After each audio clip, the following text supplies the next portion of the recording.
தனியாக வேக வச்சு நல்லா பஞ்சு போல் வேகணும் மட்டன். அதுக்கப்புறமா அது பாருங்கள் எப்படி இருக்குது, நல்லா உருளைக்கிழங்குலாம் எப்படி இருக்குது பாருங்கள், மட்டன் எப்படி இருக்குது பாருங்கள், நல்லா வெந்திருக்கு இல்லைங்களா, பார்த்தீங்களா எப்படி வந்திருக்கு. அதை அப்படியே தனியாக வச்சுருங்க.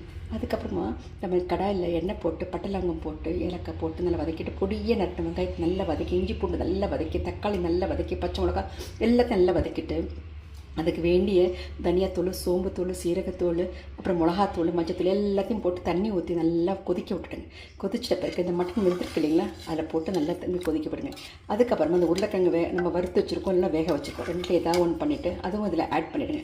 ஆட் பண்ணிவிட்டு அப்புறம் தேங்காய் பேஸ்ட் அரைச்சி வச்சுருக்கோங்க இல்லைங்களா, தேங்காய் ஒரு முந்திரி பருப்பு வச்சுருக்கோம் இல்லைங்களா, அதுவும் இதில் போட்டு உங்களுக்கு இதில் கொதிக்க ஒரு சின்ன ஒரு 5 நிமிஷம் 10 நிமிஷம் சின்ன தீயில் கொதிக்க வச்சிட்டிங்கன்னா உங்களுக்கு மட்டன் குழம்பு தயார். இது இட்லி தோசைக்கு சாப்பிட்டுக்கலாம், சாப்பாட்டுக்கு சாப்பிட்டுக்கலாம், அதுக்கப்புறம் சாதத்துக்கும் போட்டுக்கலாம், சப்பாத்திக்கும் போட்டுக்கலாம், இடியாப்பம் எதுக்கு கூட நீங்கள் தொட்டுக்கலாம். ரொம்ப டேஸ்டியாக இருக்கும்.